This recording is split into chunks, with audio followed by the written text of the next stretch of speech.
Baiklah, kita menuju ke materi yang kedua, yaitu materi mengenai capaian pembelajaran perangkat ajar, ATP, dan modul ajar yang akan disampaikan oleh Bapak Dr. Andes Haji Dadan Sudansyah, MM. Apa kabar Bapak Haji Dadan? Akhirnya lihat wajah gantengnya nih. Alhamdulillah Bu Umi dan teman-teman dalam keadaan sehat. Amin, mudah-mudahan Pak. Baik, kami persilahkan Bapak untuk mengetengahkan materi IHT kita ini. Kami persilahkan Pak.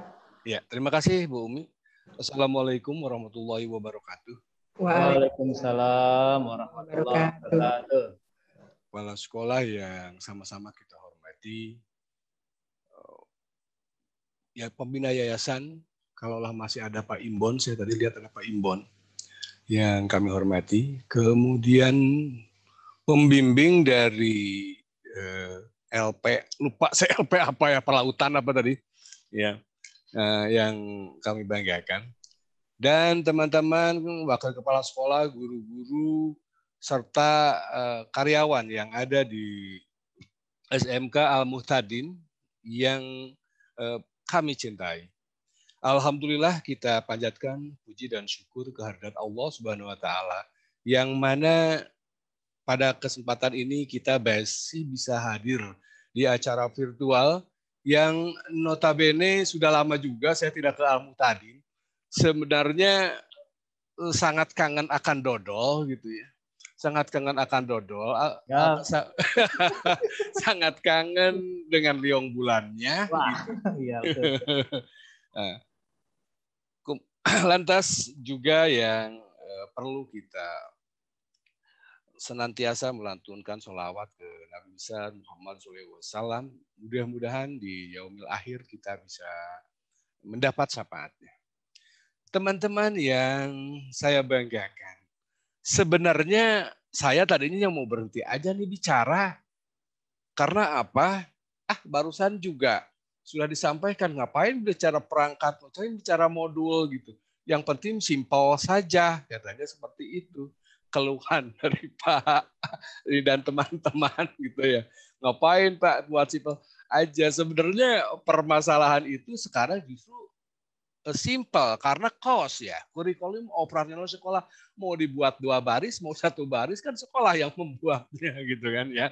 Nah, permasalahannya yang perlu kita sikapi adalah bagaimana dengan cara simpel capaian pembelajaran tercapai kan begitu. Nah, hanya yang menjadi agak riskan banyak teman-teman kita yang masih belum menguasai mengenai indikator misalnya. Karena kemajuan teknologi yang begitu pesat sehingga kita sangat sulit untuk mensejajarkan dengan keadaan di dunia industri, itu yang masalah. Jadi kalaulah sering saya keliling sekolah melihat, lah misalnya orang lain sudah pakai CNC, kita masih bubutnya masih mesin bubut begitu. Yang udah agak bener lah, padahal tahun mesin bubut tuh 60-an gitu masih dipakai. Itu kan sangat sulit.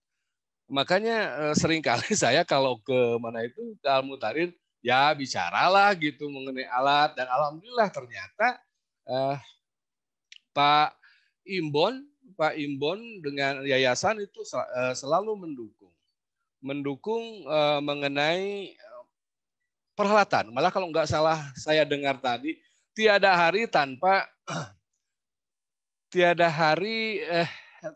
pembangunan, katanya seperti itu kalau nggak salah tadi ya. Teman-teman yang saya banggakan, saya disuruh memberikan materi mengenai capaian pembelajaran kalau nggak salah. Capaian pembelajaran itu materinya cukup banyak sebenarnya. Kalau nggak salah ada sekitar 6 PowerPoint yang harus saya sampaikan dalam waktu 1,5 jam. Mudah-mudahan sebelum 1,5 jam 15 menit cukup. Karena nanti teman-teman nanti kan akan kesulitan juga gitu ya. Kesulitan seperti yang saya katakan tadi, teman-teman, wah modul lagi. Teman-teman yang saya banggakan, insya Allah kalau semuanya ikhlas kita lakukan. kalau semuanya kita berniat untuk menyampaikan sesuatu yang berguna, paling tidak kita ini akan mendapatkan balasan, mau di dunia maupun di akhirat. Balasan di dunia mungkin dengan gaji kita yang sekian, insya Allah berkah. Ya, keberkahan itu akan sangat penting sekali bagi kita. Walaupun teman-teman punya pulau kapal pesiar dan sebagainya, tahunya tidak bisa makan, akhirnya diinsulin terus gitu makannya, kan rugi. Mendingan kayak kita, walaupun makan dengan kerupuk, saya makan di saung dengan gabus, waduh nikmatnya Pak Sahadi, ya alhamdulillah. Nah, yang penting gitu yang harus kita sikapi, bahwa kita insya Allah mendapat keberkahan. Hanya saja, alhamdulillahnya juga itu keluhannya bukan ke saya, keluhannya ke Mas Menteri gitu, masalahnya kan bukan ke saya. Jadi ya udahlah saya terusin aja materinya gitu, karena itu keluhan ke Mas Menteri, sementara saya juga masih disuruh gitu oleh Mas Menteri. Kalau suatu saat saya jadi Mas Menteri ya insya Allah gitu ya. Nah, hanya permasalahan teman-teman yang saya banggakan. Kita seringkali mensikapi mengenai capaian pembelajaran ini. Mungkin nanti akan disampaikan oleh Pak Dadi mengenai asesmen. Ya, saya akan bahas sedikit mengenai asesmen. Teman-teman yang seringkali barangkali mengajar di kelas merasakan bagaimana keadaan anak, kemampuan anak, sehingga suatu saat saya masuk ke ruang kelas, kan Pak Hadi sendiri tahu saya suka ke kelas gitu ya. Kalau ke kelas, anak kelas 11, 12 saya tanya, hey 15 dibagi 1/3 berapa nak? Itu jawaban rata-rata 5. Gitu. Jawaban rata-rata 5, artinya konsep dasarnya belum dapat tuh. Nah teman-teman yang saya banggakan, makanya nanti mungkin penting sekali asesmen. Kenapa? Ya kita tuh harus mulai dari mana kalau kita tidak tahu gitu ya keadaan anaknya. Teman-teman yang saya banggakan, bentar ya. Nah, saya disuruh tadi mengenai ini agenda belajar kita, yaitu mengenai ATP, alur tujuan pembelajaran, kemudian modul ajar. Ini pembelajaran berbasis proyek di sekolah menengah kejuruan sebenarnya harusnya di awal itu. Mungkin tadi sudah disampaikan selintas oleh Pak, kalau nggak salah dengar tadi oleh Pak Imran ya, yang pembimbing pada saat beliau memberi sambutan, kalau nggak salah saya dengar itu, mengenai bagaimana bahwa di SMK itu harus berbasis proyek ya. Gitu. Nah ini yang mungkin teman-teman masih menjadi masalah bagi teman-teman yang notabene sampai sejauh ini masih konsep kebanyakan.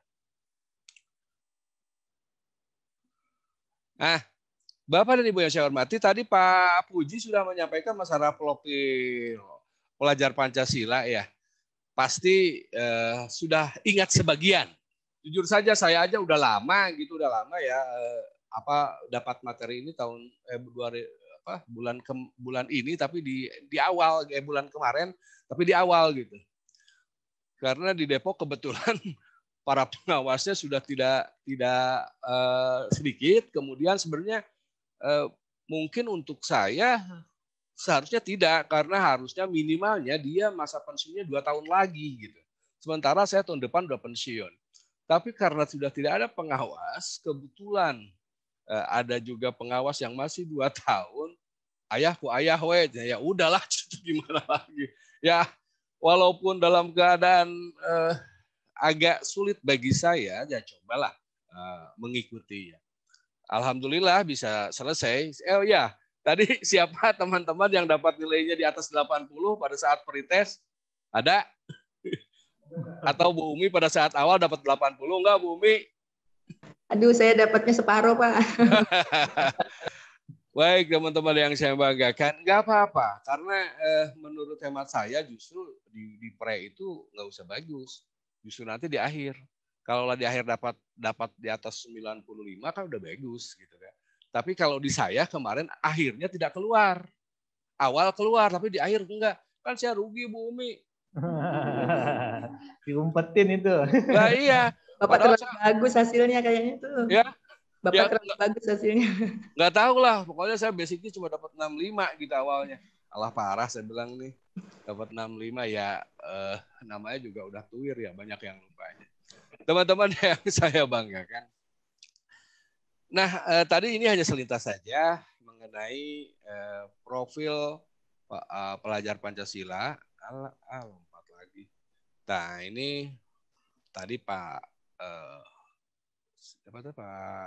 Pujianto ya. Pak Puji tadi udah nyampein bahwa pelajar sepanjang hayat yang kompeten dan memiliki karakter sesuai dengan Pancasila tersebut merupakan profil Pancasila. Teman-teman yang saya banggakan, tadi saya mendengar mengenai karakter, kalau nggak salah Pak Puji itu menekankan di karakter ya. Karakter itu sebenarnya ada bawaan, ada yang enggak. Arti kata sebelum apakah karakter itu bisa dirubah? Bisa. Sebelum umur 40 itu masih bisa dirubah. Contohnya, anak pada saat kecil nangis melulu gitu. Tapi kok udah gede dia kagak nangis-nangis. Itu kan udah bawaan gitu. Sementara ada yang anak diem saja. Jadi karakter itu bawaan tapi masih bisa dirubah. Hanya intinya kita ini yang banyakkan salah. Maaf teman-teman, kenapa saya menyalahin kita? Itu termasuk saya yang salah. Artinya banyak teman-teman yang tidak mengetahui gaya belajar siswa. Sehingga teman-teman itu tidak mempunyai alat untuk menilai atau melihat anak itu gaya belajarnya apa. Jadi kalau itu, lah ke si A ngajarnya audio, ke sini visual, atau kinestetis gitu. Kalau kita misalnya memberikan kepada anak misalnya dia itu gaya belajarnya visual, tapi kita misalnya memberikan dengan teknis kinestetis yang gak nyambung lah gitu. Orang mau comro dikasih misro, kalau orang Sunda kan bilang begitu. Jadi kenapa ini saya maunya comro kok dikasihnya misro, jadi tidak enak gitu. Itulah seperti teman-teman yang perlu ketahui. Sehingga kenapa saya katakan lagi, justru di sinilah yang harus kita sikapi bahwa itu adalah kita. Guru mah cara pernah benar salah wae. Saya juga sama Pak, salah wae gitu kan, salah. Kenapa? Karena memang dengan keadaan anak yang 36 misalkan per kelas, gaya belajarnya pasti beda-beda dengan karakter yang berbeda-beda. Nah ini yang menjadi sulit teman-teman yang saya banggakan. Teman-teman, kemarin itu pasti teman-teman mengerjakan dalam bentuk LMS ya. Pak Sahadi LMS kan ya kemarin kerjainnya. Nah, karena bentuk LMS, sehingga kita belajar duluan. Karena itu mungkin ada beberapa hal yang harus juga dilakukan oleh guru. Sehingga membuat modul-modul itu tujuannya biar anak-anak belajar lebih dulu. Sehingga pada saat terjadi pertemuan, tidak usah lagi menerangkan, tapi menanyakan apa yang kira-kira mereka tidak ketahui. Teman-teman yang saya banggakan, mari kita berbicara mengenai alur tujuan pembelajaran. Konsepnya alur tujuan pembelajaran. Nah, secara umum ada 2 langkah besar dalam perangkat ajar untuk suatu mata pelajaran, yaitu capaian pembelajaran yang ditetapkan oleh pemerintah yang disusun dalam fase-fase. Bagi teman-teman yang pelatihan mungkin sudah tahu jelas fase-fase itu. Tapi bagi teman-teman yang belum pernah ikut pelatihan, apaan sih jadi fase-fase itu, jadi aneh gitu kan. Mungkin akan begitu bertanya-tanya. Lah, kita ini fase apa? Sekolah SMK ini fase apa? Oh, ternyata SMK ini fasenya posisinya kelas 10 di fase E gitu kan. Kemudian kelas 11, 12 ada di posisi fase F. Apa sih Pak fase itu? Kan begitu. Fase itu tahapan mental seseorang. Tahapan mental seseorang ini yang kadang-kadang, maaf kata, anak itu umurnya sudah tingkat SLTA, tapi fase mentalnya masih fase mental di A atau di B gitu. Mungkin paling tinggi juga masih di E lah, jarang gitu. Fase-fase itu sudah dimiliki oleh anak. Karena apa? Karena kita pada saat memberikan pelajaran tidak alur berpikirnya berdasarkan kurikulum yang sudah ada. Harusnya pokoknya saya menyampaikan materi ini, menyampaikan informasi ini dan sebagainya. Sementara teman-teman yang saya banggakan, contoh teman-teman, saya seringkali melihat soal-soal yang diberikan oleh guru-guru di tingkat SMK, ternyata loh ini pertanyaan ini sebenarnya apa? Pertanyaan di fase D gitu, atau pertanyaan ini ternyata ada di fase C. Nah, makanya kenapa pada saat kita di fase E dan F itu kita adu huras berbicara masalah HOTS gitu. Itu mungkin yang menjadikan mental anak agak susah. Susahnya kenapa? Karena dari dasarnya inilah yang kurang. Jadi sampai menyalahkan ada di SMP ada di SD-nya dan seterusnya. Dari SD, lah siapa yang mengeluarkan perguruan tinggi? Yang mengeluarkan Bapak Ibu dari mana? Dari perguruan tinggi. Nah kalau salah berarti salahkan juga perguruan tingginya lupa. Akhirnya begitu. Tidak ada usahanya. Teman-teman yang saya banggakan, sebenarnya fase-fase ini disesuaikan juga dengan taksonomi Bloom. Nah, teman-teman pasti sudah tahu bagaimana itu urutan taksonomi Bloom. Baik itu di taksonomi Bloom yang lama maupun taksonomi Bloom yang direvisi. Nah itu sebenarnya dasarnya sama saja dengan kemarin-kemarin, hanya kita kadang-kadang dengan kata ini jadi kebingungan gitu. Jadi fase lah, apalah. Nah kita jadi kebingungan pada itu juga, dibolak-balik saja gitu. Itu yang harus kita sikapi, jangan sampai waduh apalagi ya ini, apalagi ya ini. Padahal itu juga taksonomi belum juga, hanya bahasanya dibuat dari fase dan sebagainya. Teman-teman yang saya banggakan dalam tadi seperti saya katakan dalam capaian pembelajaran. Nah, dalam capaian pembelajaran ini ada 3 kan yang harus disikapinya, bahwa anak itu harus tahu kognitif, sikap, dan psikomotornya. Nah, yang menjadi permasalahan sebenarnya mungkin nanti akan disampaikan oleh yang lain, bagaimana mencapai pencapaian pembelajaran itu kalau gurunya tidak pernah berkolaborasi. Padahal dari dulu sebenarnya pada saat sinkronisasi kurikulum bukan hanya dengan Dudi, tapi antar guru juga. Jangan sampai anak-anak belajar prakteknya, taruh katalah yang berkaitan dengan listrik misalnya, ternyata dia ini diberikannya oleh guru fisikanya, misalnya malah di kelas 12, padahal pelajaran itu ada di kelas 10. Nah itu yang harus kita sinkronkan. Makanya nanti ada yang istilahnya IPAS ya, Pak Hadi ya, ada istilah IPAS. Betul, Pak. Betul. Nah, istilah IPAS itu, ya itu yang harus kita sikapi, nanti kurikulum mungkin yang akan menyampaikan hal itu.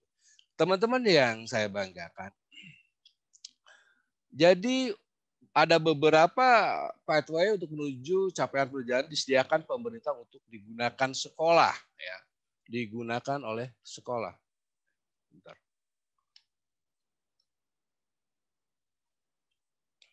Nah, kemudian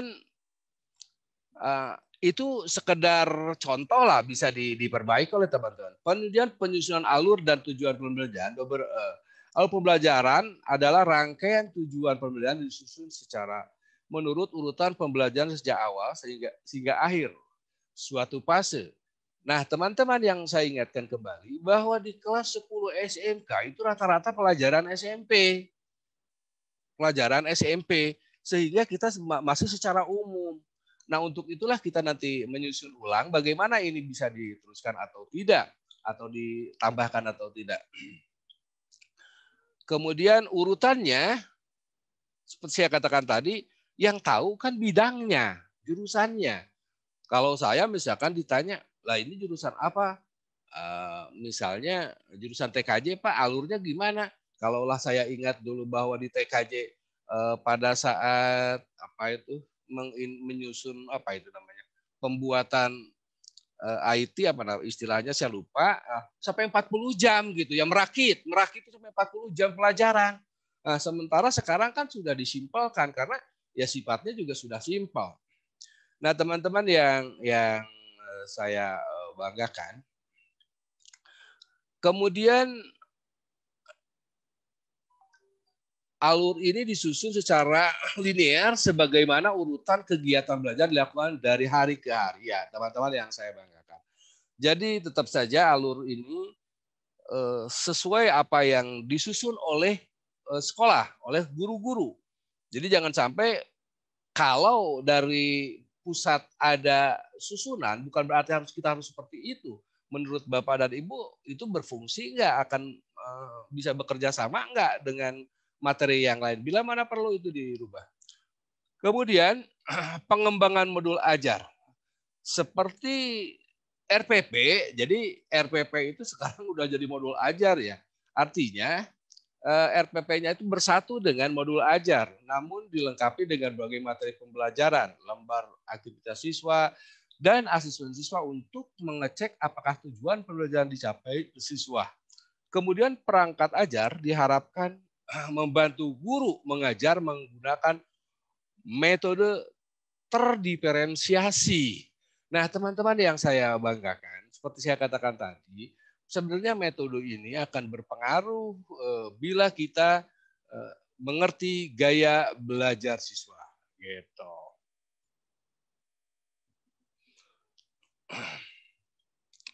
Nah, nanti kita akan membahas mengenai capaian pembelajaran dan tujuan pembelajaran. Apa sih capaian pembelajaran? Tadi saya sudah jelaskan sebagian. Nah, capaian pembelajaran adalah kompetensi yang diharapkan dapat dicapai oleh siswa di akhir fase. Capaian pembelajaran terdiri dari 6 fase, A sampai F, saya katakan tadi, atau tahapan yang meliputi seluruh jenjang pendidikan dasar dan menengah, SD, SMP, SMA, dan SMK. Fase tersebut adalah fase A, kelas 1, 2, fase B, 3, 4, fase C, kelas 5 dan 6, fase D, kelas 7 dan 9, fase E, kelas 10, dan fase F adalah kelas 11, 12. Ya, seperti yang saya katakan tadi, fase ini adalah kesiapan seseorang terhadap mentalnya, utamanya mentalnya ya. Kemudian alur pembelajaran. Alur pembelajaran adalah rangkaian tujuan pembelajaran yang tersusun secara sistematis dan logis di dalam fase secara utuh dan menurut urutan pembelajaran sejak awal hingga akhir suatu fase. Alur ini disusun secara linear sebagaimana urutan kegiatan pembelajaran yang dilakukan dari hari ke hari untuk mengukur CP. Nah, teman-teman yang saya banggakan,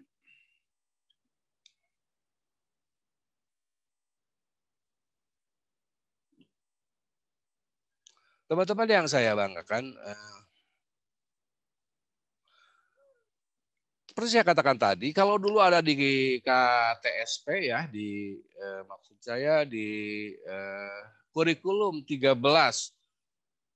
revisi terakhir ya tentu tahun 2018 itu kita masih mengenal kompetensi inti dan kompetensi dasar. Nah, capaian pembelajaran ini yang sekarang ini adalah peleburan dari itu, dari kompetensi inti dan kompetensi dasar. Berikutnya,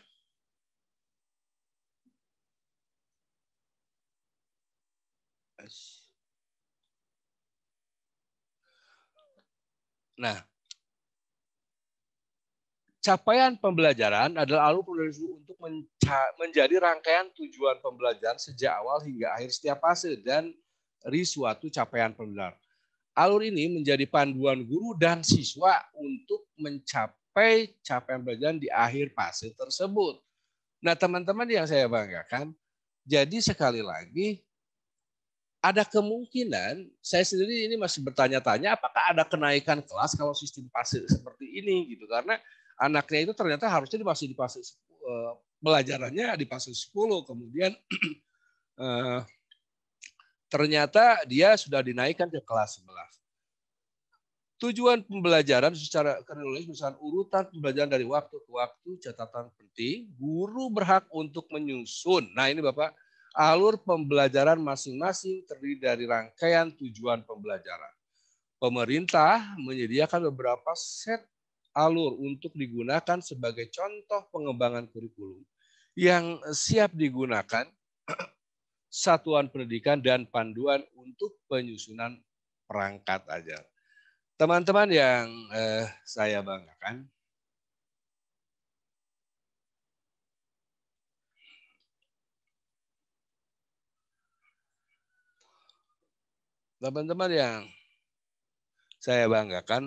alhamdulillah kita ini sudah melakukan pelatihan, kalau tidak salah dengar tadi 11 orang guru. Artinya insya Allah nanti ke depannya kelas 11-12 mungkin sekarang juga ada yang sudah ikut mengerti tentang ini.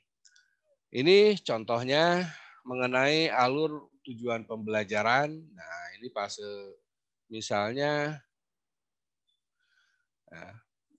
fase A dimulai di kelas 1, tujuan pelajaran satu-satunya apa, belajar satu. Ini biasa sudah disusun oleh pemerintah ya, teman-teman.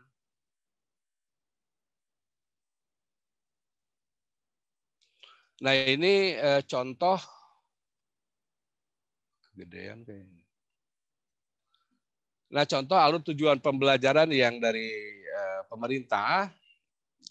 Capaian pelajaran di akhir fase ini, kalau nggak salah pelajaran matematika ya, siswa menyatakan bilangan berpangkat bulat positif sebagai perkalian bilangan bulat berulang. Ini modul 2, jam pelajaran cuma 1. Nah, nanti bisa saja mungkin modulnya dijadikan 3, jam pelajarannya jadi 2, atau dibalik, itu kan yang tahu Bapak Ibu jurusannya. Demikian ke bawahnya juga sama. Ini masih contoh gitu ya, capaian pembelajaran di akhir fase E, di bla bla bla terus dan sebagainya. Baik teman-teman yang saya banggakan, itu saja mengenai ATP. Nah, teman-teman yang saya banggakan, masih ada beberapa yang harus saya sampaikan, ini baru 11.30. Berikutnya mengenai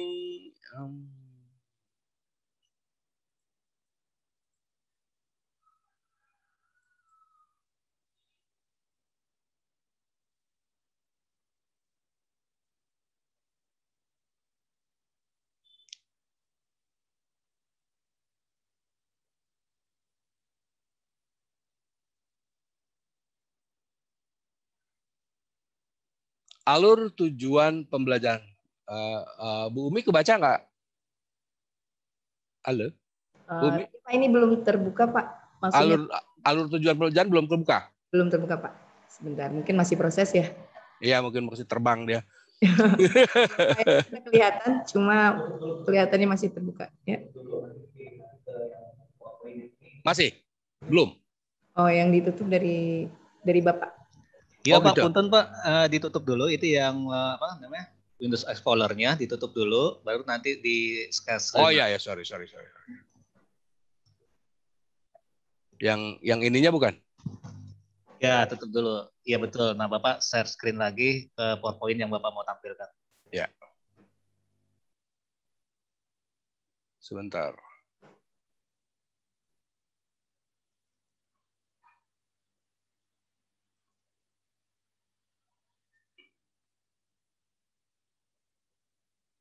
Oh, harus ditutup dulu sebentar ya, Pak.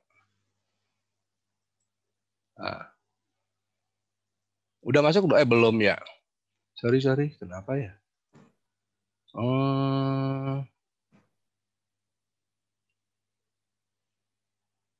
Bentar, Pak. Saya cek.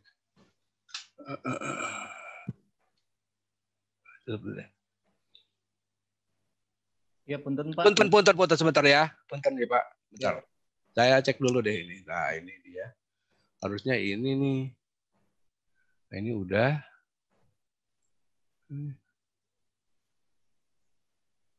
Dibuka dulu PowerPoint-nya yang mau ditampilkan, baru share-nya baru kelihatan, Pak.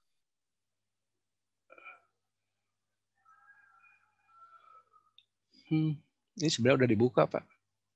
Kok tadi bisa ya?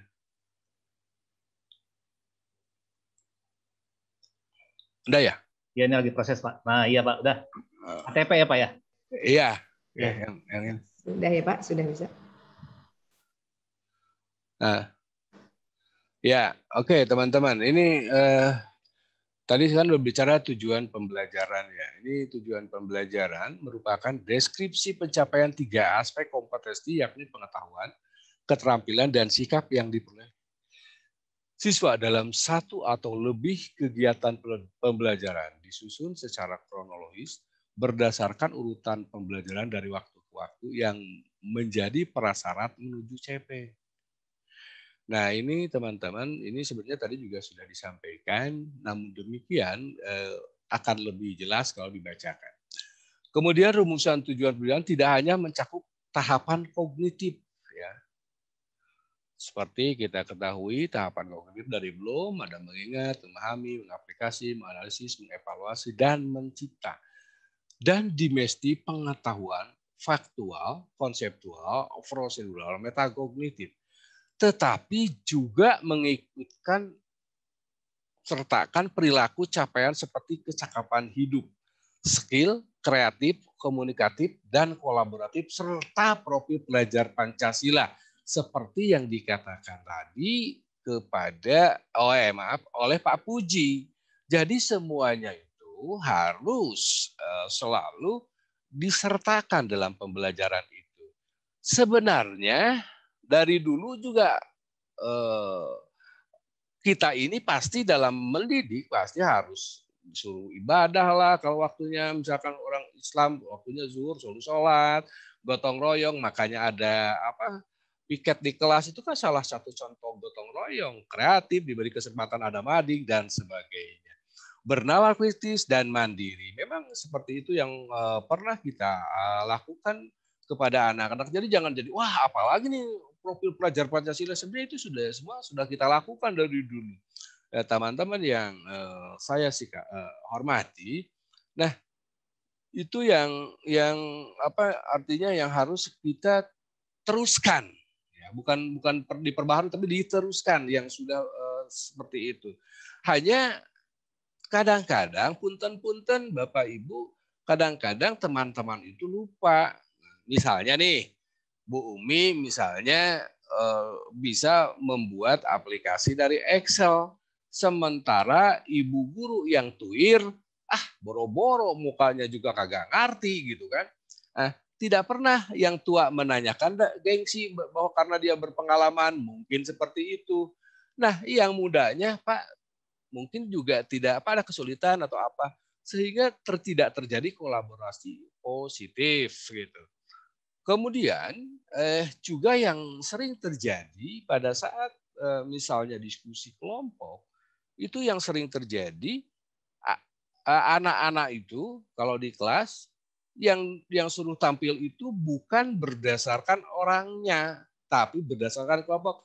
Coba dari kelompok A misalnya, yang ke depan siapa? Harusnya ditunjuk nama anaknya. Demikian Bapak dan Ibu yang saya hormati, yang mungkin hal-hal yang sering kesalahan yang tidak kita sengaja. Teman-teman yang saya banggakan, nah ini secara konsep tujuan belajar itu secara operasional tujuan belajar dapat memuat 3 aspek berikut ini. Misalkan kompetensi adalah kemampuan yang dapat didemonstrasikan oleh siswa atau diaktualisasikan dalam bentuk produk atau kinerja, baik abstrak maupun konkret, yang menunjukkan siswa telah berhasil mencapai tujuan pembelajaran. Teman-teman yang saya banggakan, sekali lagi kompetensi ini harus bisa ditunjukkan oleh siswa. Nah ini karena tidak biasa dari SD, SMP, anak itu kadang-kadang ada yang pemalu dan sebagainya, sehingga disuruh ke depan tidak berani. Kemudian usahakan untuk melihat itu ketercapaian itu menggunakan kata kerja operasional yang dapat diamati mengacu pada taksonomi Bloom yang direvisi. Contoh, peserta didik dapat menyajikan solusi untuk menangani perubahan kondisi alam di permukaan bumi akibat faktor manusia. Nah, banyak lagi contoh teman-teman yang saya mungkin teman-teman lebih tahu, saya yakin teman-teman tuh lebih pintar dari saya. contohnya misalkan hukum Newton. Hukum Newton itu bila benda dalam keadaan diam akan tetap diam selamanya, kecuali ada dia melakukan aksi pada saat menjalankan reaksi atau pada saat ada aksi. Contoh orang mengemudi mobil misalnya kemudian menabrak. Nah pasti si supirnya yang tadinya diam dalam keadaan diam duduk, kemudian pasti dia terdorong oleh tabrakan tadi, kan jadi aksi dari itu. Nah teman-teman yang saya banggakan itu contohnya misalnya. Kemudian kontennya secara operasi komponen tujuan pembelajaran dapat membuat 3 aspek berikut. Konten yang tadi satu kompetensi, kedua konten, yaitu ilmu pengetahuan inti atau konsep utama yang diperoleh siswa melalui pemahaman selama proses pembelajaran di akhir satu unit pembelajaran. Apa itu ilmu pengetahuan inti atau konsep utama yang diperlukan dipahami di akhir satu unit pembelajaran? Kemudian pertanyaan apa yang perlu dapat dijawab siswa setelah mempelajari unit tersebut? Contoh, perubahan kondisi alam di permukaan bumi akibat faktor manusia. Nah, teman-teman yang saya banggakan, saya ingat dulu pada saat pembelajaran fisika di SMP itu katanya F1 kali L1 sama dengan F2 kali L2, itu aja bunyinya. Buat apa itu? Pakai dalam kehidupannya apa gitu? Itu kita tidak disampaikan. Atau teman guru-guru matematik seperti pernah saya katakan, hukum Pitagoras, buat apa hukum Pitagoras? Kemudian dalam kehidupan dipakainya seperti apa gitu. Itu harus kita sikapi bareng-bareng. Teman-teman yang saya banggakan, konten yang ketiga adalah konsep yang ketiga adalah variasi. Variasi adalah sebuah keterampilan berpikir apa saja yang perlu dikuasai siswa untuk dapat mencapai tujuan pembelajaran. Penggunaan keterampilan berpikir kreatif, kritis, dan tingkat tinggi seperti mengevaluasi, menganalisis, memprediksi, menciptakan, dan lain sebagainya. Kemudian keterampilan berpikir apa saja yang perlu dikuasai siswa untuk dapat mencapai tujuan pembelajaran. Gunakan keterampilan berpikir yang bervariasi terutama HOTS. Kenapa berbicara HOTS? Karena ini di SMK, artinya di fase 10, 11, 12 gitu ya. Yang utamanya di 11, 12. Jadi kalau masih pertanyaannya memahami dan sebagainya, itu kan posisinya masih ada di lot. Contoh, menganalisa hubungan antara kegiatan manusia dengan perubahan alam di permukaan bumi dan menarik kesimpulan penyebab utamanya, di mana untuk bisa menganalisa hubungan dan menarik kesimpulan, peserta perlu mengetahui, memahami, mengaplikasikan materi. Nah, teman-teman yang saya banggakan, mungkin teman-teman juga, kalaulah tadi tidak salah dengar, masih sumber buku sumbernya masih 1 atau 2. Nah, sekarang ini teman-teman sudah bisa mengambil dari link-link yang berkenaan dengan materi Bapak dan Ibu, tergantung pelajaran yang diampunya. Demikian teman-teman mengenai konsep tujuan pembelajaran. Nah, ini menjelaskan hukumnya ini saya sudah tadi sampaikan. Baik teman-teman, itu mungkin mengenai tujuan pembelajaran. Dan dulu. Baik teman-teman, ini kayaknya kalau ngomong terus juga haus nih Bu Umi. Jadi akan sangat bagus kalau misalkan ada yang mau menanyakan dulu deh. Gimana Bu Umi aja, monggo. Baik, siap Pak. Kita biasanya tatap muka ya Pak, jadi jawab gitu ya. Iya. Atau ada yang mau di-chat aja, kalau yang nggak mau ini chat aja, di-chat aja. Baik. Jadi untuk Bapak Ibu yang mungkin ada pertanyaan yang ingin disampaikan, boleh silahkan isi kolom chatnya untuk pertanyaan yang Bapak Ibu ingin sampaikan. Atau kalau yang ingin menanyakan langsung bisa raise hand ya. Bapak Ibu bisa klik reaction, kemudian pilih raise hand. Nanti kami bisa melihat siapa di antara Bapak Ibu yang ingin mengajukan pertanyaan. Kalau yang ingin di konsep dulu, silahkan dibuat pertanyaannya lewat kolom chat. Nanti kita sampaikan ke siapa Pak. Tadi Pak Nanang, siapa tuh yang nyanyi itu? Dia Pak Sansan, Pak. Oh iya, betul. Sansan. Minta dinyanyikan lagi, Pak. Enggak, dia right hand. Dia ada... Ya, oke. Pak Sansan? Berarti bisa langsung bertanya ya, Pak? Oke, udah ada yang udah bisa ya? Silakan Pak, silakan. Silakan disampaikan pertanyaannya Pak Sansan. Terima kasih Bu Umi, waktunya dan kesempatannya Pak Haji Dadan. Punten, bukan mau nyanyi lagi, mau nanya ini, Pak. Easy going. Going ya. Pak Haji Dadan begini, kemarin waktu saya kebetulan salah satu termasuk yang ikut pelatihan 10 hari, dijelaskan katanya capaian pembelajaran disingkat CP itu sudah ada redaksi dan narasinya dari pusat. Jadi itu adalah merupakan satuan daripada keterampilan, pengetahuan dan sikap, termasuk KIKD dilebur menjadi capaian pembelajaran. Nah, pertanyaan saya, apakah semua mapel termasuk jenjang fase F kelas 11 dan kelas 12 itu sudah ada bentuk bakunya? Termasuk pelajaran bahasa Sunda nih kayaknya agak sedikit susah, Pak. Punten. Atur nuhun, Pak. Ya, Sami, Pak. Kebetulan sepengetahuan saya, nggak tahu lah kalau ada yang baru. Ya. Sepengetahuan saya sampai hari ini belum semua mata pelajaran Pak ada, Pak. Gitu. Jadi kalau Bapak nanyain ada semua, ya belum semua. Kemudian apakah itu kan hanya contoh sebenarnya, boleh kita susunan itu bisa kita robah, Pak. Boleh-boleh saja gitu ya. Itu kan hanya sekedar contoh. Jadi kita maunya begini ya, iya silahkan. Cuma jangan sampai tidak ada nanti indikator yang jelasnya sehingga secara administratif lah dapat dipertanggungjawabkan gitu. Gitu ya Pak ya, oke? Gimana Pak Sansan? Jawaban dari Pak Haji. Cukup, alhamdulillah, makasih Pak Haji. Ya. Baik, terima kasih Pak Sansan atas pertanyaannya. Apakah masih ada Bapak Ibu yang ingin menyampaikan pertanyaan? Boleh raise hand atau kalau ingin dikonsep dulu boleh dituliskan di kolom chat. Nanti kami akan sampaikan kepada Pak Haji. Baik. Kalau enggak saya lanjutin ya. Ya, apakah hendak dilanjut dulu? Bapak silakan Pak Haji. Baik, Bapak Ibu yang saya hormati, saya masih ada beberapa yang harus saya sampaikan. Di antaranya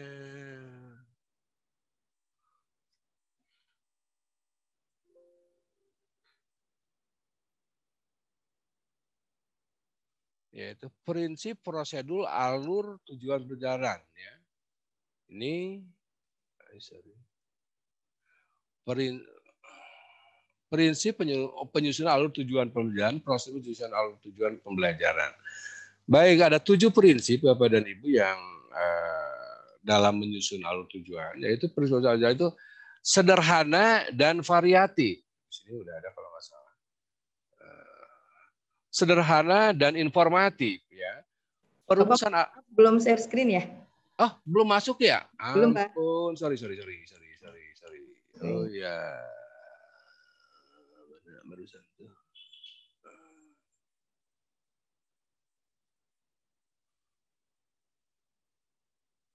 Apa ya? Ya, sudah mulai. Ya, sudah Pak, sudah ada. Oke. Ya. Prinsip penyusunan tujuan pembelajaran ya sederhana dan informatif. Yaitu perusahaannya dipahami oleh penulis sendiri maupun pengguna pembaca.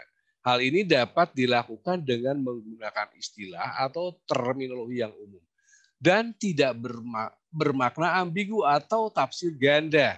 Untuk penggunaan istilah khusus, penulis dapat menyertakan penjelasan secukupnya dalam bentuk glosarium. Nah, teman-teman, seperti kita ketahui sebenarnya kalau KKO itu kan tidak ini ya, tidak sulit dalam pengertian bisa dipahami oleh semua pihak. Jadi bahasanya jelas gitu. Jangan sampai multitafsir. Nah, multitafsir ini yang akan membuat orang bingung jawabnya. Kemudian esensial dan kontekstual, memuat aspek pembelajaran yang sangat mendasar dan penting, yakni kompetensi, konten, dan hasil pembelajaran. Selain itu juga mempertimbangkan penyediaan pengalaman belajar yang relevan dengan kehidupan atau dunia nyata berupa aktivitas yang menantang, menyenangkan, dan bermakna. Teman-teman yang saya banggakan, tadi seperti dikatakan Pak Puji, anak itu ada karakternya itu ada introvert, ada ekstrovert. Misalnya ada yang tertutup dan ada yang terbuka. Nah, ada orang yang misalnya nih, Bu Umi kan suka selfie, selfie di mana aja gitu kan. Nah, itu kan berarti orangnya terbuka lah paling tidak, ditanggapi dan sebagainya. Tapi ada orang juga yang tidak bisa seperti itu, malu saya dipoto dan sebagainya dan sebagainya. Nah, teman-teman, hal-hal serupa itulah yang harus kita ketahui gitu ya. Dan harus kita terapkan kepada anak, anak ini tipenya seperti ini gitu. Jadi harus tahu karakter anak itu seperti itu. Sehingga bagaimana anak itu bisa dikembangkan supaya rasa malu dalam pengertian yang positif, kenapa tidak dimunculkan kecuali hal-hal yang negatif ya. Jadi ini positif nih, orang selfie apa positif enggak ya tergantung. Kalau dia mau jadi foto model barangkali ya kenapa tidak dikembangkan seperti itu dan sebagainya. Kemudian berkesinambungan, teman-teman yang saya hormati, kesinambungan ini tentu saja penting karena kalau kita lagi makan misalnya dipotong aja nggak enak gitu. Jadi sebaiknya sampai tuntas sampai kita selesai makannya. Nah, ini juga dalam materi juga demikian. Jadi antar fase, sehingga kenapa kalau di Indonesia kita harus belajar 12 tahun seperti itu. Nah, jadi berkesinambungan antar fase dan antar tujuan belajar saling terkait dan merupakan capaian secara runtut, sistematik, dan berjenjang untuk memperoleh capaian belajar yang telah ditetapkan dalam setiap mata pelajaran. Penyusunan dilakukan secara kronologis berdasarkan urutan pembelajaran dari waktu ke waktu. Nah, ini teman-teman yang saya hormati, inilah makanya kita selalu berkolaborasi gitu. Jangan sampai justru tidak berkolaborasi sehingga pada saat sekarang misalnya si guru IPA harus mengajar mengenai TKJ, apa yang bisa disampaikan dalam materi itu yang nyambung dengan TKJ. Jadi demikian juga bahasa Inggrisnya harus bahasa Inggris untuk TKJ. Dan itu perlu terjadi kolaborasi. Kira-kira materinya apa ya sehingga bisa nyambung dengan guru-guru yang mengajar produktifnya. Berikutnya,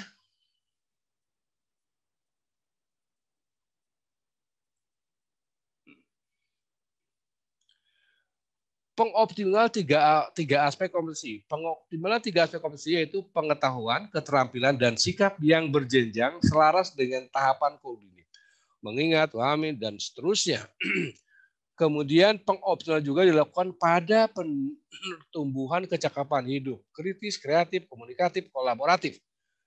Nah, serta P3, beriman, bertakwa ya, profil pelajar Pancasila ya. Ya, ini pasti harus dari dulu juga sudah jalan ini.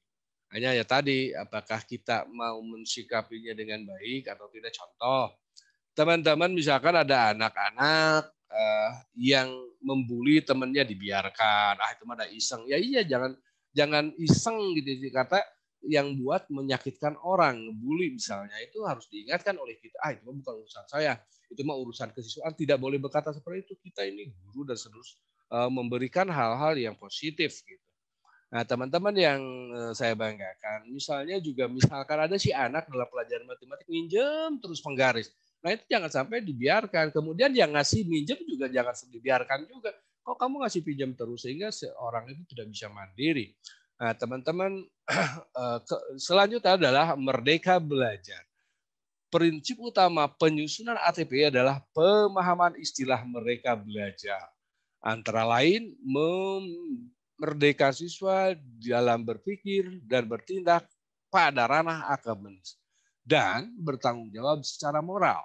Kedua, memfasilitasi dan menginspirasi kreatif siswa dengan mempertimbangkan keunikan individualnya, ya, kecepatan belajar, gaya, dan minat. Kemudian optimalkan peran dan kompetensi guru dalam merumuskan perencanaan dan pelaksanaan pembelajaran. Teman-teman yang saya banggakan, Teman-teman seringkali mungkin kalau saya kan coba tolong itu dibacakan atau ini kalau pada saat saya memberikan IHT maksudnya memang harus melibatkan yang lain gitu. Jangan kita kalau kayak sekarang kan sendiri ya Bu. Jadi kalau langsung lebih enak sebetulnya. Nah teman-teman demikian juga anak-anak sekarang kan lebih pintar. Jadi kalau misalnya disuruh membuat PowerPoint materinya disuruh dicari, lah itulah seperti itulah kira-kira sehingga anak juga tetap akan menjadi menjadi dirinya sendiri dalam pengertian dia mau mencari, iya Pak mau mencari tugas yang ada juga dibaca. Nah itulah bagaimana kita mungkin memotivasi. Demikian teman-teman.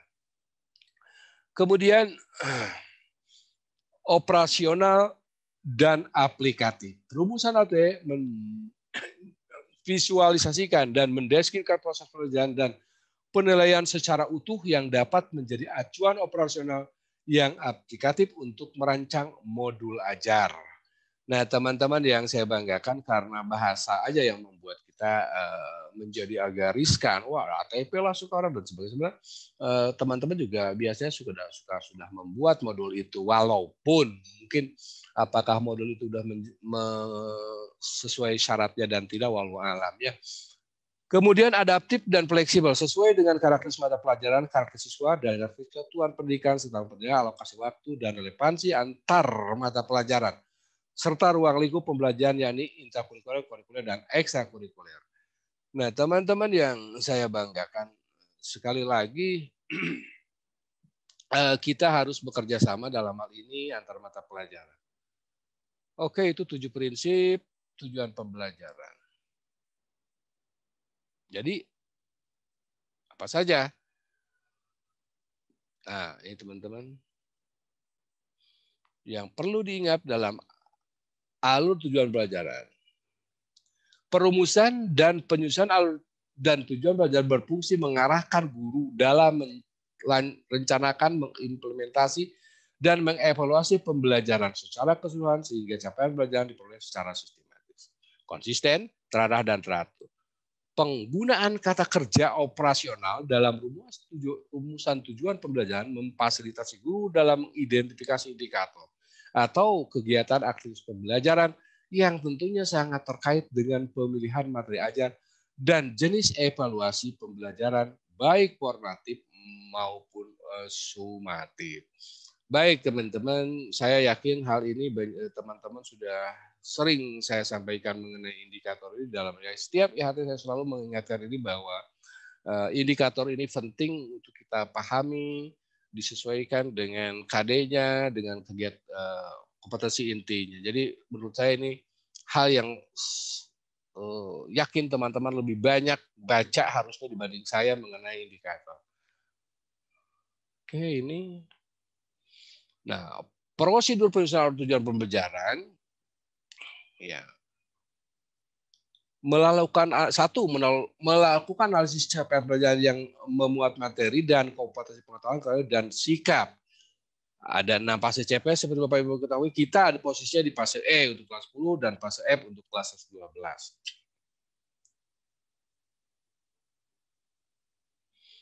Nah, kemudian yang kedua, identifikasi kompetensi di akhir fase dan kompetensi sebelumnya yang perlu dikuasai serta dididik sebelum mencapai kompetensi di akhir fase. Sekali lagi seperti saya katakan, Bapak dan Ibu jangan merasa terpusing dengan istilah fase ini. Kemarin itu sebenarnya nggak usah dipusingkan dengan ini. Yang terpenting kita ingat, oh ini harus terakhirnya ini. Yang tahu siapa? Ya sesuai dengan mata pelajarannya masing-masing. Ketiga, melakukan analisis setiap elemen dan atau sub-elemen profil pelajar pasca yang sesuai dengan mata pelajaran dan capaian pembelajaran pada fase tersebut. Ada 6 dimensi seperti yang telah dikatakan tadi oleh Pak Puji ya mengenai profil pelajar Pancasila. Berikutnya, yang keempat, berdasarkan definisi kompetensi ini, di akhir fase, rumuskan tujuan pembelajaran dengan mempertimbangkan kompetensi yang akan dicapai, pemahaman bermakna yang akan dipahami, dan variasi keterampilan yang berpikir apa yang perlu dikuasai siswa untuk mencapai tujuan pembelajaran. Teman-teman, hal ini juga menurut hemat saya teman-teman selalu melakukannya. Kecuali kalau teman-teman selalu melakukan copy paste dari RPP dari yang lain atau mendownload dan sebagainya. Pasti akan jadi, aduh ngapain lagi gitu. Padahal itu juga kalau teman-teman suka melakukannya. Yang kelima, setelah tujuan pembelajaran dirumuskan, susun tujuan pembelajaran secara linear. Sebagaimana urutan kegiatan belajar dilakukan dari hari ke hari.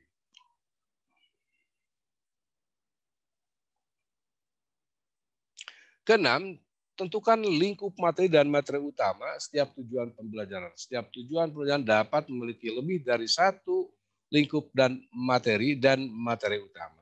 Ketujuh, berdasarkan perumusan tujuan pelajaran, tentukan jumlah jam pelajaran yang diperlukan. Contoh TP untuk mencapai suatu kompetensi pengetahuan 90 menit, keterampilan 480 dan sikap 120 menit. Itu sekadar contoh saja waktu yang ditentukannya.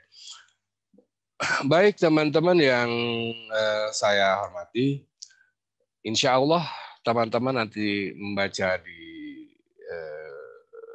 tempatnya untuk materi ini, karena selintas ini tentu saja belum tentu bisa terpahami secara utuh. Teman-teman yang saya banggakan, masih ada 30 menit waktu saya di acara ini. Masih ada kurang lebih sebenarnya masih ada 2 PowerPoint yang harus saya sampaikan. Mudah-mudahan tidak jenuh mendengarnya. Teman-teman yang saya banggakan, sebenarnya saya kemarin udah nyiapin ini, tapi lupa lagi nyimpannya di mana ya. Apa namanya? Ice breaking, tapi saya lupa nyimpannya di mana gitu. Karena bentuknya saya ngambilnya dari YouTube gitu. Jadi ngambilnya dari YouTube, saya lupa nyimpannya di mana gitu. Kadang-kadang ya itulah namanya juga udah mulai PDIP gitu. Penurunan daya ingat perlahan-lahan. Baik, teman-teman yang saya banggakan, alhamdulillah kita ini sudah sering melakukan itu. Cuma terkadang kita sekali lagi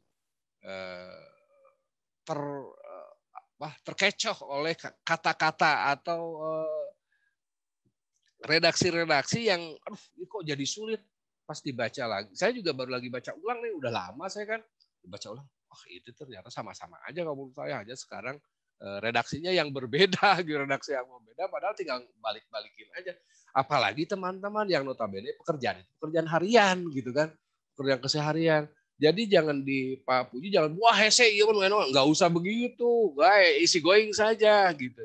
Ngebuat modul paling ya itu memang Pak Sahadi seperti kita ketahui bersama bahwa teman-teman itu ada yang pintar membuat redaksi, ada yang enggak. Nah yang tidak biasa bekerja pada saat membuat redaksi kesulitan. Nah ini yang membuat modul itu kan berbicara redaksi sebenarnya gitu. Jadi itu gimana? Pokoknya saya bekerja gini-gini.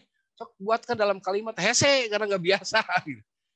Baik teman-teman yang makan di tempat saya azan nih. Saya stop dulu sampai adzan berhenti ya. Nggak apa-apa Bu Umi. Baik, siap Pak.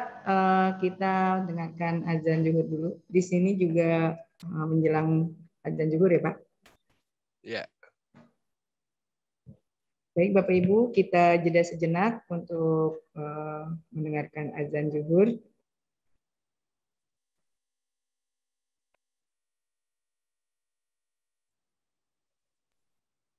Sambil jeda sejenak, kami sampaikan bahwa materi yang disampaikan oleh pemateri 1 dan 2 nanti akan kami kirimkan copy filenya sehingga Bapak Ibu yang mungkin tidak sempat mencatat nanti tetap bisa mendapatkan materi tersebut. Jadi untuk Bapak Ibu yang mungkin tadi menanyakan apakah file ini nanti akan kita share ke Bapak Ibu, insya Allah ini semua materi akan kita share kepada Bapak Ibu semua.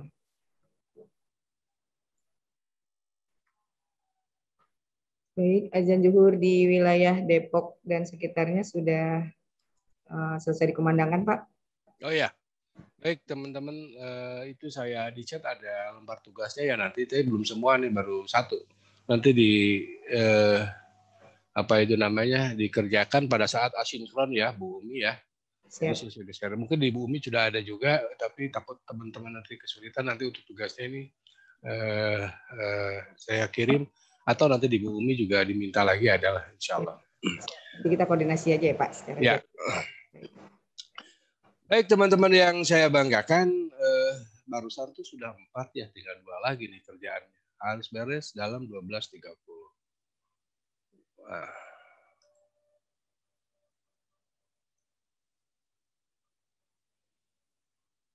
Baca nggak?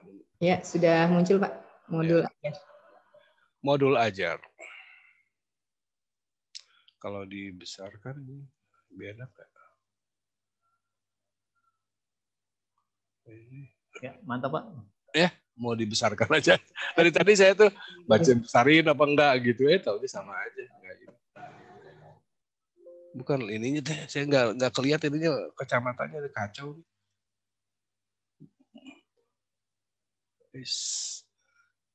Ini nggak kelihatan anak panahnya Pak, maju mundurnya. Setelah terus pakai itu aja Pak, pakai apa namanya yang di keyboard Pak, tanda panah. Oh iya ya, siap. Oh ya, oke. Ya, modul ajar ya. Ini agendanya modul ajar, modul ajar, prinsip penyusunan modul ajar, prosedur penyusunan modul ajar.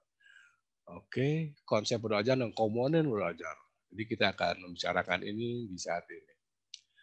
Konsep modul ajar adalah sejumlah alat atau sarana media, metode petunjuk dan pedoman yang dirancang secara sistematis dan menarik. Teman-teman yang saya banggakan ini yang menjadi kadang-kadang menjadi beban kita, aduh Pak, dan gimana saya tidak tahu itu menarik atau tidak. Paling tidak kita harus sedikit percaya diri. Lah percaya diri bukan sedikit, harus banyak gitu ya. Bahwa ini menarik lah menurut saya gitu. Nah itu yang harus kita sikapi, sehingga kalau tidak pernah kita mencoba akan menjadi sulit. Tapi kita coba dulu, begini, mungkin nanti ada masukan dari anak, dari teman dan sebagainya. Itu masukan itu harus kita sikapi gitu. Jadi kalau misalkan ini bagus nih kayaknya bener karena teman, udah masukkan gitu. Modul nanti dirubah lagi, diperbaiki lagi dan sebagainya. Kemudian modul ajar merupakan implementasi dari alur tujuan pembelajaran yang dikembangkan dari capaian pelajaran. Kerja dengan profil pelajaran sebagai sasaran. Jadi ujung akhirnya harus menjadi profil pelajar Pancasila itu intinya. Kemudian teman-teman ketahui bahwa saat ini mungkin secara keilmuan anak-anak kita itu sebenarnya lebih pintar kalau dia mau membaca, mau men-searching dan sebagainya, sehingga apa-apa yang kita berikan kepada mereka, konsep-konsep yang ada diberikan kepada mereka sebenarnya sudah ada gitu ya, sudah ada, banyak yang sudah ada gitu. Jadi tinggal kalaulah kita tinggal menunjukkan link-linknya saja ke anak-anak, seperti Pak Puji katakan, jangan hanya satu buku sumber gitu. Jadi boleh saja di tempat yang lain. Modul ajar sesuai dengan fase atau tahap perkembangan peserta didik. Mempertimbangkan apa yang akan dipelajari dengan tujuan pembelajaran dan berbasis perkembangan jangka panjang. Teman-teman, memang seperti kita ketahui bahwa kita mendidik itu bukan untuk saat ini saja, tapi untuk kalau bisa berpikirnya sampai ke 15 tahun, 20 tahun yang akan datang. Kira-kira menjadi apa anak kita. Nah, harus tergantung daripada passion dianya. Dia passionnya apa sih sebenarnya? Itu kita harus tahu. Kemudian, guru perlu memahami konsep mengenai modul ajar agar proses belajar lebih menarik dan bermakna. Ya, kita coba saja dulu ya, teman-teman. Komponen modul ajar,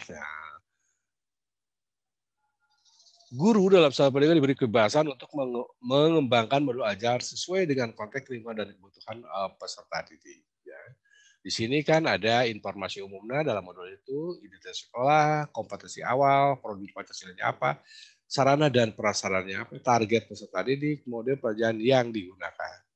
Di kompetensi, tujuan pembelajaran, pemahaman bermakna, pertanyaan pemantik, persiapan pembelajaran, kegiatan pembelajaran, asesmen, pengayaan dan remedial, refleksi peserta didik dan guru. Nah, lampiran-lampiran ini mungkin yang harus kita sikapi. Nah, teman-teman yang saya banggakan, seperti saya katakan tadi, terkadang teman-teman itu masih ada yang belum mengerjakan pengayaan. maaf kata pengadilan maksud saya adalah remedial teaching. Jarang sekali yang ada adalah remedial test. Yang sering terjadi yang saya lihat adalah remedial test. Remedial teaching padahal harusnya terlaksana bila anaknya itu lebih dari 50% belum menguasai. Ya, jadi disatukan saja kelas A dengan kelas B, kelas 11A dengan 11B kalau materinya sama. Coba disikapi itu. Nah, kemudian modul ajar dilakukan komponen yang menjadi dasar dalam proses penyusunan. Komponen modul ajar dalam panduan dibutuhkan untuk kelengkapan persiapan pembelajaran. Komponen modul ajar bisa ditambahkan sesuai dengan mata pelajaran dan kebutuhan. Jadi bisa ditambahkan, dilampirkan apa kira-kira nanti yang perlu ditambahkan. Oh, menunggu. Karena secara konsep masih banyak orang yang menyampaikan konsep-konsep kalau itu sekiranya memang akan mendukung terhadap materi itu, kenapa tidak? Nah, komponen modul ajar. 1, informasi umum. Informasi umum tentang modul ajar dikembangkan dari nama penyusun, institusi, dan tahun disusunnya modul ajar. Jenjang sekolah, SD, SMP, SMA, SMK, kelas. Alokasi waktu, penentuan alokasi waktu yang digunakan adalah alokasi waktu sesuai dengan jam pelajaran yang berlaku di unit kerja masing-masing. Teman-teman yang saya banggakan, ini kenapa SMK-nya enggak, karena ini asalnya dari guru penggerak awalnya itu gitu ya. Kemudian dirubah jadi SMK PK gitu seperti kita. Informasi umum, kemudian ada kompetensi awal, adalah pengetahuan dan atau perlu dimiliki siswa sebelum mempelajari tertentu. Kompetensi awal merupakan ukuran seberapa dalam modul ajar dirancang. Nah, teman-teman yang saya banggakan. Jadi ada tes diagnostik yang harus kita lakukan untuk masing-masing mata pelajaran. Sehingga kita mengetahui di mana basicnya, kira-kira berapa modul yang harus kita siapkan untuk itu dan berapa lama waktunya. Nanti dalam penyusunan struktur kurikulum yang akan dibicarakan atau di praktek Bapak Ibu. Berikutnya, profil pelajar Pancasila merupakan tujuan akhir dari suatu kegiatan berkaitan dengan pembentukan karakter peserta didik. Profil pelajar Pancasila dapat terjadi dalam konteks atau metode pembelajaran. Baik, teman-teman yang saya banggakan, kalau saya lebih cenderung, apalagi kalau misalnya kita pada saat BDR ya, belajar daring itu harusnya anak-anak itu pada saat di awal mau itu pakai Zoom maupun pakai Gimit gitu perlu dilihat dulu wajahnya, jangan sampai dia misalkan masih pakai kaos, masih tiduran. Pak, ada buktinya mana absen gampang gitu kan. Teman-teman yang saya banggakan, jadi pada saat di awal itu harus diawali dengan melihat oh dia udah siap belum belajar, dipakai seragam lah walaupun udah di rumah gitu. Teman-teman juga harus dicek lagi di akhir karena saya seringkali ke sekolah dan melihat Zoom itu ternyata asal muridnya 30 turun tinggal 12 orang gitu kenyataannya pada saat akhir ini. Kenapa sudah pada kemana anak-anaknya? Nah, perlu oleh sebab itu perlu koordinasi dengan orang tua. Makanya harus ada pembelajaran parenting sebenarnya yang harus disampaikan kepada orang tua karena orang tua siswa-siswa kita belum tentu dia pendidik, jadi tidak ngerti bagaimana harus mendidik ke anak. Nah, kemudian diteruskan lagi di dalam modul pembelajaran, profil pelajar Pancasila tidak perlu dicolok seluruhnya, namun dapat memilih profil Pancasila yang sesuai dengan kegiatan belajar dalam modul ajar. Ya, demikian teman-teman. 6 dimensi profil pelajar Pancasila saling berkaitan dalam seluruh materi melalui terlihat di dalam materi pelajaran, pedagogi, kegiatan proyek, atau asesmen. Setiap modul ajar memuat satu atau beberapa unsur di profil pelajar Pancasila yang telah ditetapkan. Oke. Sarana prasarana merupakan situs dan bahan yang dibutuhkan untuk menunjang kegiatan pembelajaran. Sarana menunjuk pada alat dan bahan yang digunakan. Sementara prasarana di dalamnya termasuk materi dan sumber bahan ajar lain yang relevan digunakan dalam kegiatan pembelajaran. Ya, teman-teman, ini yang tadi saya katakan dengan link-link yang harus kita buat kalau sekiranya kita juga membutuhkan itu, kemudian anak-anak pasti membutuhkan karena dia harus lebih pintar dari kita.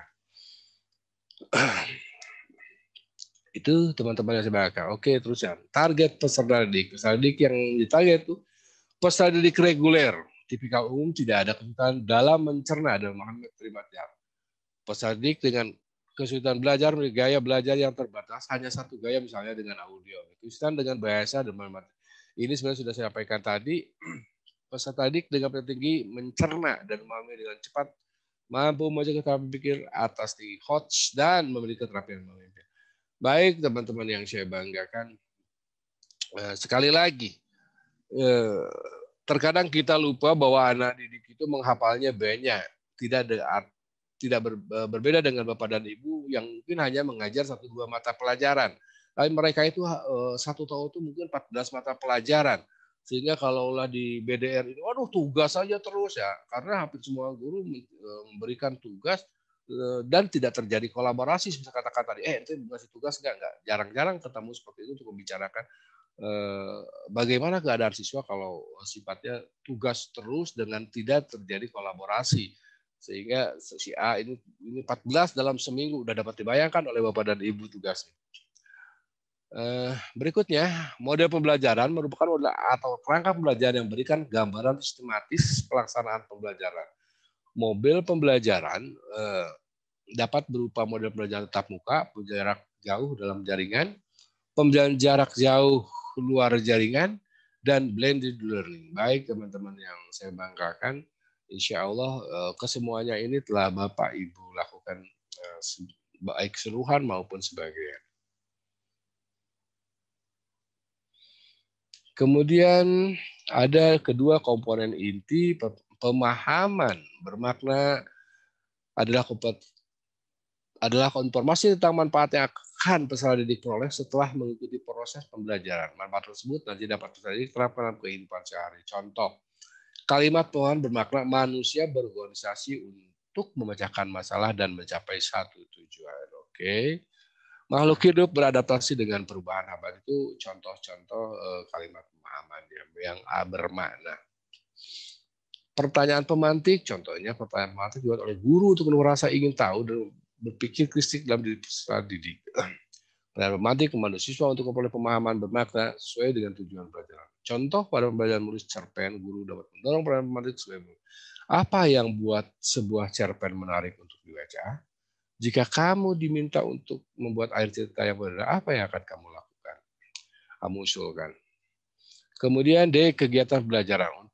Turutan kegiatan pembelajaran tidak dalam bentuk langkah-langkah kegiatan pembelajaran yang dituangkan secara konkret, disertakan opsi pembelajaran alternatif dan langkah untuk menyesuaikan dengan kebutuhan belajar siswa.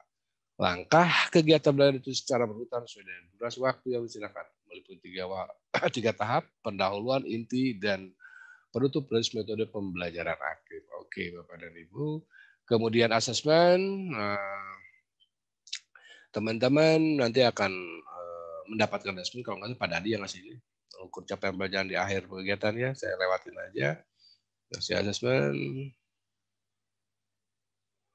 Pengayaan dana medial, kegiatan pembelajaran yang lebih banyak. Ya, ini sebenarnya sudah seringkali saya sampaikan pada saat kita sebelum terjadi WFH ini.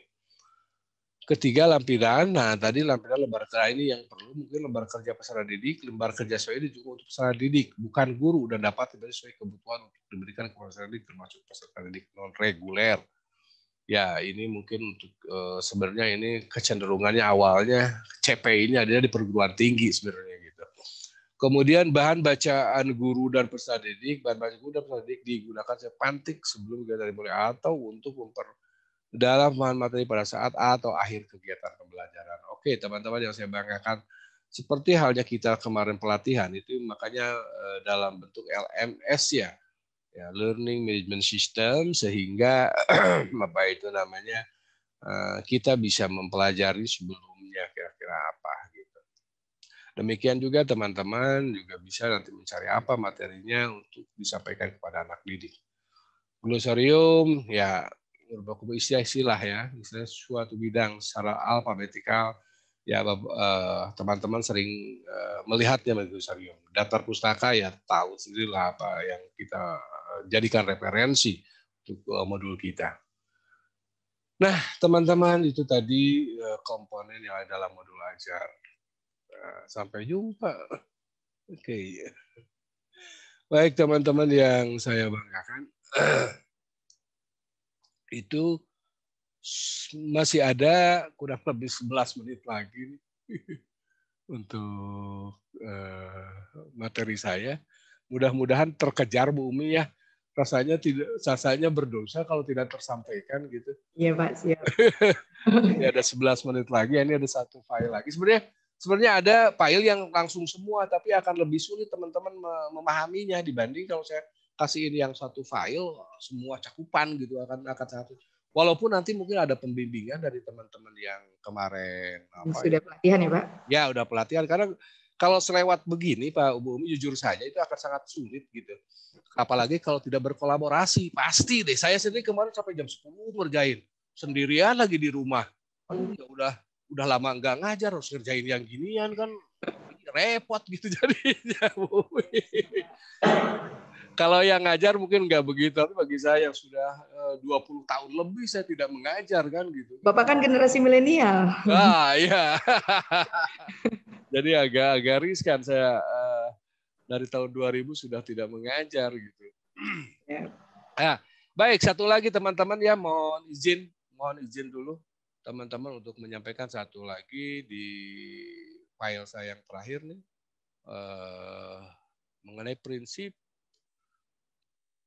Baik, teman-teman yang saya banggakan, mudah-mudahan sudah terupload belum? Ini yang modul ajar ya Pak? Yang bukan yang ya prinsip penyusunannya Bu. Ya betul jadi prinsip penyusunannya tapi ini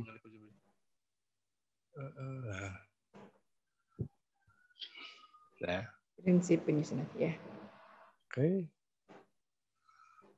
Nah, teman-teman yang saya banggakan ini mengenai prinsip penyusunan pengembangan modul ajar, perbedaan tingkat pemahaman. Karakteristik prinsip bisa setiap fase jadi harus tahu juga fasenya.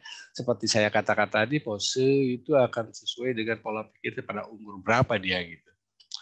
Kemudian perbedaan tingkat pemahaman daripada sejarah atau gap antar tingkat yang bisa terjadi di setiap fase, betul. Melihat dari sudut pandang pelajar bahwa setiap peserta didik itu unik ya.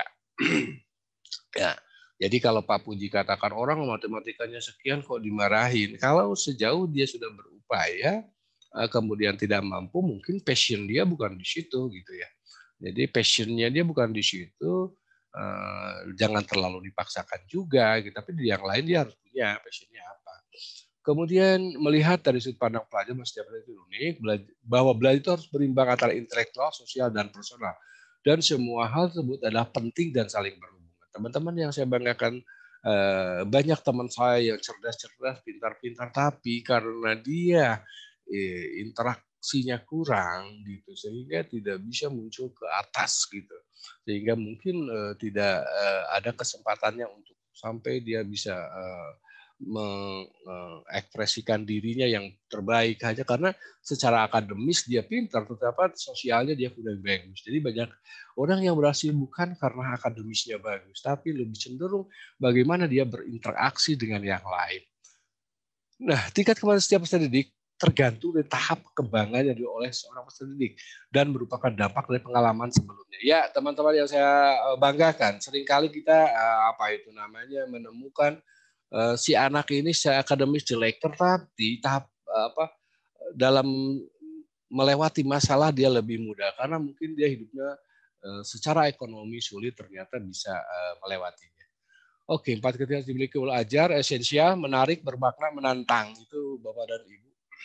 Kemudian ini saya cepatnya saja, kemudian relevan dan kontekstual. Relevan itu memang sesuai dengan yang ini ya, dengan yang dibutuhkan dan pengalaman dalam kehidupan sehari-hari dan recognize-nya itu benar-benar terlihat gitu. Kemudian berkesinambungan itu barangkali yang ini penyusunan mengenai proses penyusunan modul ajar ya. Guru pada saat penggambar ajar dapat mengikuti langkah sesuai dengan infografis di samping. Nah, nanti Bapak dan Ibu baca aja deh, ya pasti ada di buku. Kemudian hasil yang didapatkan di tahap 6 ya, tahap evaluasi dan tindak lanjut juga untuk tahap 1, menganalisis kondisi dan kebutuhan. Teman-teman itu yang terkadang kita malas melakukan evaluasi itu apakah sudah berhasil atau tidaknya.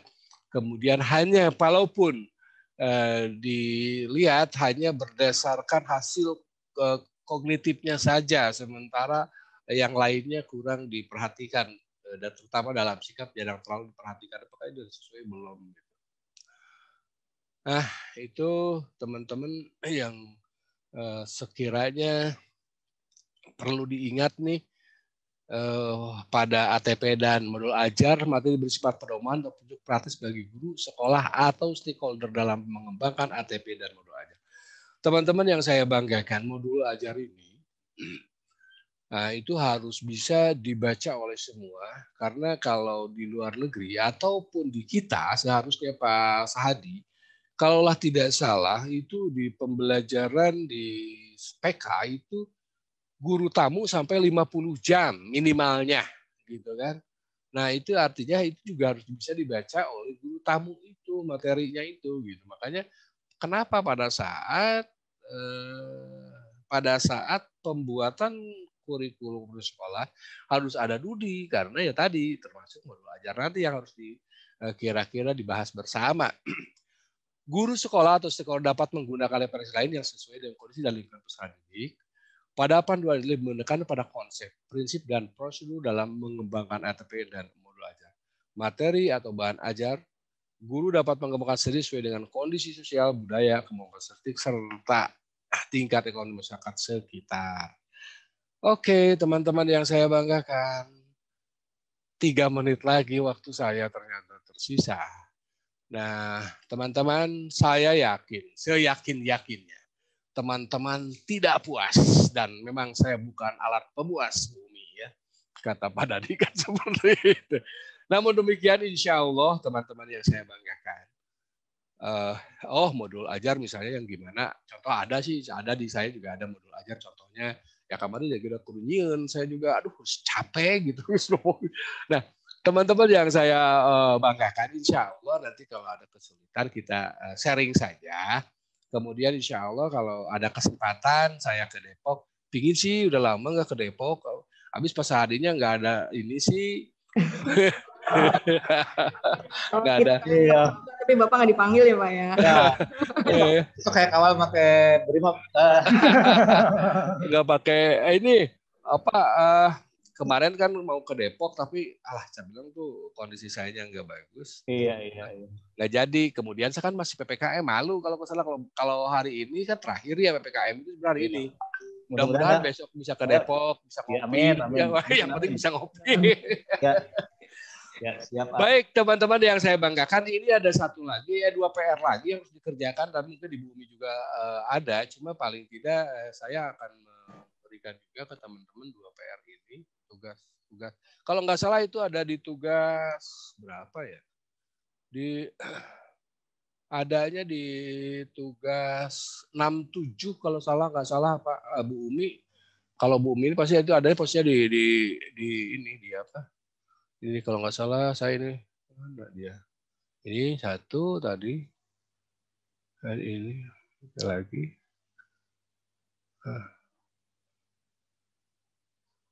Ya setuju apa? Nah ini.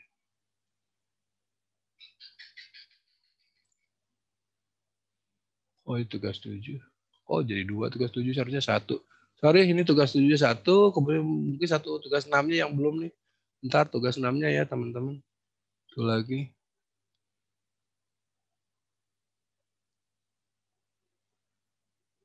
Nanti dikerjain sama Bu Umi. Siap Pak. Saya ngerjain sendiri Pak. Bersama-sama kan udah bahasanya udah berkolaborasi, harus selalu berkolaborasi kita gitu kan. Nanti harus selalu berkolaborasi. Seperti saya katakan tadi, kita kan mungkin berbeda generasi gitu lah ya. Beda generasi, jadi yang merasa pintar di IT, tolong dibantu. Bagi yang belum, bukan selalu kita selalu minta bantuan. Kita juga sambil belajar sedikit-sedikit. Jangan sampai ini ada yang muda, juru aja yang muda, gitu kan tidak bagus juga. Baik teman-teman, 12.30 persis gitu ya di laptop saya, entah kalau di laptop Bapak Ibu. Sekali lagi mohon maaf bila ada kata sikap saya yang kurang berkenan. Mudah-mudahan semuanya itu menjadi pembelajaran bagi saya sendiri ya. Kemudian juga teman-teman, insya Allah saya yakinnya bahwa teman-teman itu merupakan orang-orang yang hebat. Dan mudah-mudahan Pak Sahadi juga ditunjang oleh teamwork yang bagus. Karena ini perlu teamwork Pak yang bagus untuk menjadi sekolah ini. Karena kita harus menjadi percontohan bagi sekolah-sekolah sekitarnya, minimalnya kan begitu. Jadi tunjukkan bahwa kita anak-anak kita, apalagi yang angkatan ini, pas lulus itu kalau tidak berwirausaha, ya bekerja, gitu kan. Walaupun misalkan cuma 5% atau 10% yang melanjutkan, nggak masalah. Tapi yang terpenting dia berusaha atau bekerja. Walaupun yang dapat PK-nya itu sebenarnya mungkin yang TKJ ya, Pak.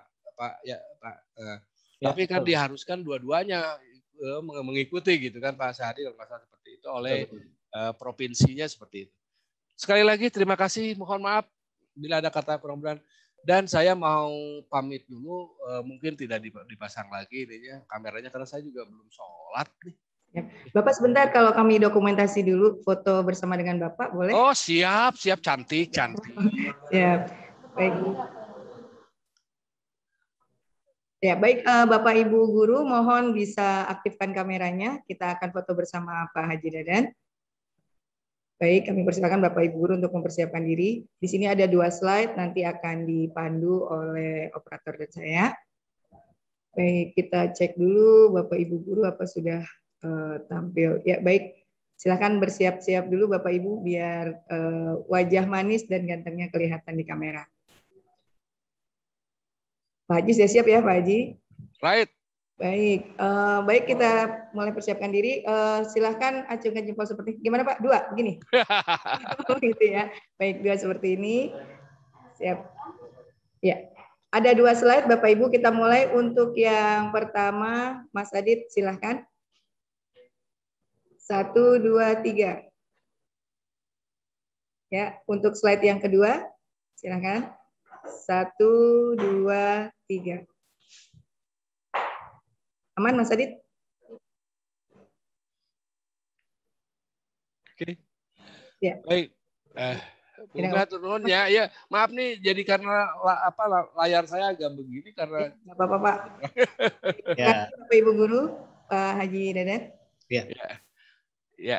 Makasih. Sama-sama, A. Ya, nanti ditunggu di Depok ya, A. Iya, siap Komandan. Assalamualaikum.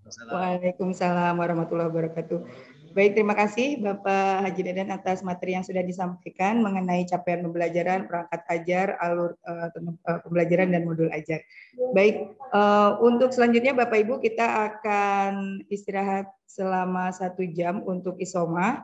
Tapi sebelumnya kami harapkan agar Bapak Ibu tidak meninggalkan Zoom meeting. Jadi silahkan dinonaktifkan dulu kameranya dan boleh untuk melaksanakan sholat zuhur dan makan siang di tempatnya masing-masing, dan kita akan kembali lagi tepat pukul 13.30 untuk materi hari pertama yang ketiga.